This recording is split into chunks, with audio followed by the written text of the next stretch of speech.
చిన్ననాటి నుండి కూడా ఎత్తుకొని లాలించి భుజాల మీద మోసాడు అతను వివేకానంద రెడ్డి గారు. ఇతని బాబాయ్ అతన్ని పార్లమెంటుకు రాజీనామా చేయలేదని లాగి చంప మీద కొట్టాడండి. Everybody knows it. మీరు నేను పెట్టే పార్టీలోకి రండి, కాంగ్రెస్ పార్టీకి వదిలేండి. కాంగ్రెస్ పార్టీ వాళ్ళు మనను నాయన పేరును డ్యామేజ్ చేసే కార్యక్రమంలో ఉంటారు. అది ఇది కాంగ్రెస్ పార్టీ నాయకత్వానికి కానీ అట్లాంటి ఆలోచన ఏం లేదు. పార్టీ వారి మాటల్లో నేను గ్రహించిన దాన్ని బట్టి కూడా చాలా మంచి అభిప్రాయంతోనే ఉన్నారు. వారు అన్న బ్రతికి ఉన్నప్పుడు కూడా ఆయన పరిపాలన గురించి కానీ మంచి కితాబు ఇచ్చినారు. ఈవెన్ చనిపోయిన తర్వాత కూడా ఆయన కుమారుడిగా నీకు ఖచ్చితమైన గుర్తింపు ఇచ్చినారు.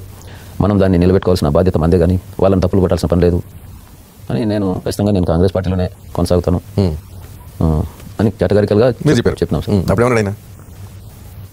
అంతే, అట్లనే జరిగినాయి సార్. అయితే అన్నారు కదా, నిజమే? అదే మీ నిర్ణయం అయితే అంటే లేకుండా మీ భాషలో ఆ సందర్భంగా కాదు, అది వేరే సందర్భం. అంటే ఇప్పుడు దాచి పెడుతున్నారు మీరు. అటువంటి వ్యక్తి ఎలా నేర ప్రవృత్తి ఎట్లా అంటే చెప్పుకొస్తున్నా. వాళ్ళ నాన్నగారు ముఖ్యమంత్రిగా ఉండగా నీవు బెంగళూరులో ఉండు. అందరికి తెలిసిన విషయాన్ని నేను మళ్ళీ రీట్రేట్ చేస్తున్నా. కొత్త విషయాలు నేను ఇక్కడ వెలికి తీసి చెప్పటం లేదు. ముఖ్యమంత్రిగా ఉన్నప్పుడు హైదరాబాద్లో ఆయన 2004 నుంచి 2010 చనిపోయేంత వరకు కూడా నువ్వు బెంగళూరులో నుండి ఇక్కడికి రావద్దు, నా పరువు తీయద్దు అన్న. రాజశేఖర రెడ్డి గారు కొడుకుని ఇక్కడ వద్దు, బెంగళూరులో ఉండమంటాడు. చిన్ననాటి నుండి కూడా ఎత్తుకొని లాలించి భుజాల మీద మోసాడు అతను వివేకానంద రెడ్డి గారు. ఇతని బాబాయ్ అతన్ని పార్లమెంటుకు రాజీనామా చేయలేదని లాగి చంప మీద కొట్టాడండి. Everybody knows it. కంటనీళ్ళు పెట్టుకొని కిమ్మనకొండ పక్కకి వెళ్ళాడు. నేర ప్రవృత్తి. అంత ప్రేమగా చూచిన బాబాయిని కొట్టడం మామూలు కొడుకు కొట్టలేడు. ఇటువంటి అసాధారణ పుత్రులు మాత్రమే కొట్టగలరు. మామూలు కొడుకు కొట్టలేడు బాబాయిని.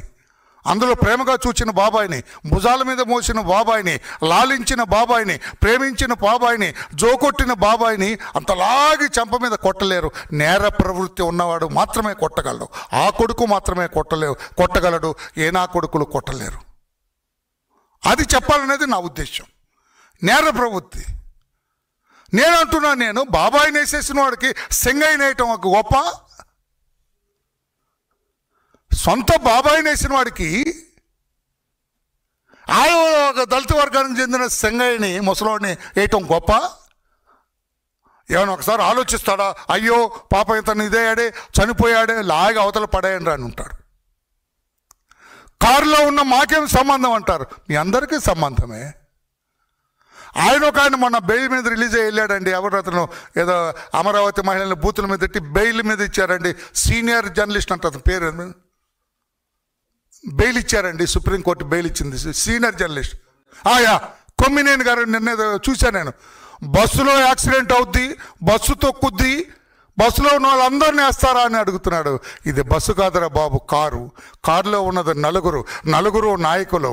అక్కడ అసలు నాయకుడు పార్టీ అధ్యక్షుడు అక్కడ ఉన్నాడు. పార్టీ కార్యకర్త పోలీసు ఆంక్షలని ధిక్కరించి వెళ్తూ ఉన్నారు. వాళ్ళు వెళ్ళటం ఒక పోరాటం, ఒక ఏదో ధిక్కరించి ముందుకు వెళ్తున్నారు. అప్పుడు అతను చనిపోయాడు. అయ్యో యాక్సిడెంట్, టైర్ కింద నలుగుతుందని గగ్గోలు పెట్టారు జనం. లాగి అవతల పడేయండి అన్నారు కారులో కూర్చున్న వాళ్ళు. అటువంటి మాటలు ఆమె అనగలదు. ఆమె ఎవరు మహిళ ఉంది అక్కడ, ఎక్స్ మినిస్టర్ చిలకలూరుపేట, విడుదల రజని గారు. అటువంటి మాటలు అనగలదు. లాగి అవతల పడేయమని అనగలదు. కార్యకర్తలు టైర్ కింద పడిన సెంగయ్యని లాగి అవతల పడేశారు. ముళ్ళ కంచెలో పడేశారు. 108 వచ్చిన తర్వాత తీసుకెళ్లారు. తర్వాత చనిపోయారు. అవన్నీ వేరే విషయం. నేనేమంటాను, బాబాయిని వేసిన వాడికి సెంగయ్య ఒక లెక్క అంటా నేను. అటువంటి నేర ప్రవృత్తి కలిగిన వ్యక్తి జగన్మోహన్ రెడ్డి గారు అని చెప్పి కూడా నేను తెలియజేస్తున్నాను. నేను అటువంటి వ్యక్తి ఎలా నేర ప్రవృత్తి ఎట్లా అంటే చెప్పుకొస్తున్నా. వాళ్ళ నాన్నగారు ముఖ్యమంత్రిగా ఉండగా నీవు బెంగళూరులో ఉండు. అందరికి తెలిసిన విషయాన్ని నేను మళ్ళీ రీట్రేట్ చేస్తున్నా. కొత్త విషయాలు నేను ఇక్కడ వెలికి తీసి చెప్పటం లేదు. ముఖ్యమంత్రిగా ఉన్నప్పుడు హైదరాబాద్లో ఆయన 2004 నుంచి 2010 చనిపోయేంత వరకు కూడా నువ్వు బెంగళూరులో నుండి ఇక్కడికి రావద్దు, నా పరువు తీయద్దు, నా పదవికి గండం తీసుకురావద్దు అని మొత్తుకున్నది నిజం కదా. దాన్ని కూడా ధిక్కరించి హైదరాబాద్ వచ్చిన వాళ్ళు మీరు. అంటే తండ్రి మాటను కూడా ధిక్కరించిన వాళ్ళు. నేర ప్రవృత్తి. It shows is mental system. నాన్న రావద్దన్నాడు, నాన్న మాటను గౌరవించాలా, అది కొడుకు. కానీ ఈ కొడుకు అట్లా కాదు అని చెప్పాలనేది నా ఉద్దేశం. ఆ పార్టీ వాళ్ళకి, రాష్ట్ర ప్రజలకి 5 ఏళ్ళు మనల్ని పరిపాలించిన ముఖ్యమంత్రి జగన్ గారి మనస్తత్వం ఇది అని చెప్పాలనేది నా ఉద్దేశం, తప్పితే వేరే కాదని చెప్పుకొని నేను తెలియజేస్తున్నాను.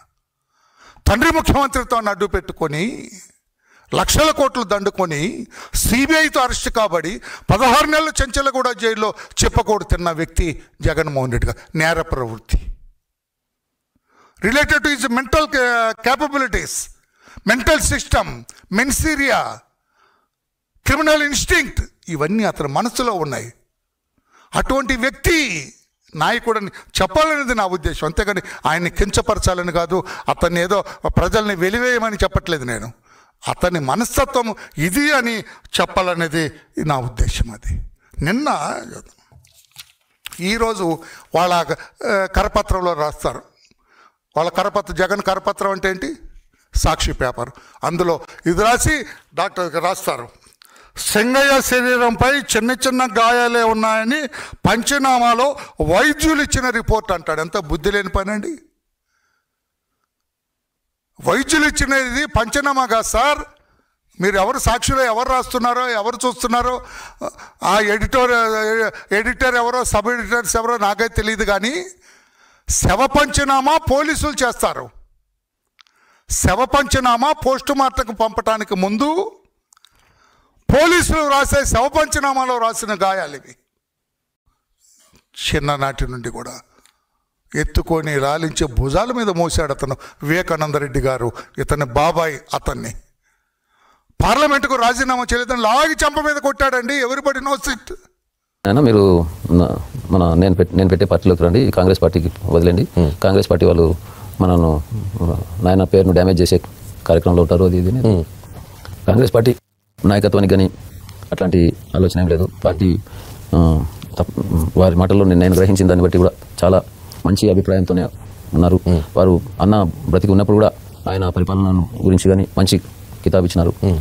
ఈవెన్ చనిపోయిన తర్వాత కూడా ఆయన కుమారుడిగా నీకు ఖచ్చితమైన గుర్తింపు ఇచ్చినారు. మనం దాన్ని నిలబెట్టుకోవాల్సిన బాధ్యత మందే, కానీ వాళ్ళని తప్పులు పట్టాల్సిన పని లేదు అని ఖచ్చితంగా నేను కాంగ్రెస్ పార్టీలోనే కొనసాగుతాను అని కేటగారికల్గా చెప్పినాం సార్. అప్పుడేమన్నా అంతే, అట్లనే జరిగినాయి సార్. అయితే కలిగి అన్నారు కదా, నిజమేనా? అదే మీ నిర్ణయం అయితే కలిగి అంటే లేకుండా మీ భాషలో